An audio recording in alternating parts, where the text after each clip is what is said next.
விஜயகாந்த் மகனுக்காக 6 மாசமா கதாநாயகி தேடின சகாப்தம் யூனிட்.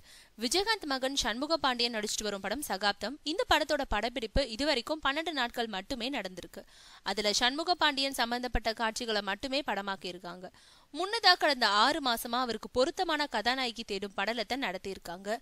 காரணம், சண்முக பாண்டியன் 6.4 உயரம், அதனால கிட்டத்தட்ட 5.5 அடிக்கு மேலேயாவது கதாநாயகி இருந்தாதான் அவருக்கு பொருத்தமா இருக்கும்ன்றதுனால பல மாநிலங்கள்லயும் சகாப்தம் யூனிட் சல்லடை போட்டு கதாநாயகிய தேடிட்டு வந்திருக்காங்க. அப்படி எங்குமே சிக்காத கதாநாயகிய இப்பதான் பூனேல கண்டுபிடிச்சிருக்காங்க. அது மட்டும் இல்ல, படத்துல 2 கதாநாயகிகள், ஒருத்தவங்க நகரம், இன்னொருத்தவங்க கிராமம். 2 விதமான கெட்டப்புகளுக்கு நல்ல உயரமான நடிகையை தேடினவங்களுக்கு இப்போ வட மாநிலத்தில இருந்தே 5.11 அடி உயரம் உள்ள அந்த 2 நடிகைகளும் கிடைச்சிட்டதுனால நாளைக்கு முதல்ல பொள்ளாச்சியில படப்பிடிப்பு துரிதமா தொடங்குது. அதே சமயம் ஒவ்வொரு படத்துலயும் இதே மாதிரி உயரம் கொண்ட கதாநாயகி வேண்டும்னா சண்முக பாண்டியனுக்கு ஏத்த கதாநாயகி தேடுறதுலயே பாதி நேரம் போயிடும்னு சொல்றாங்க.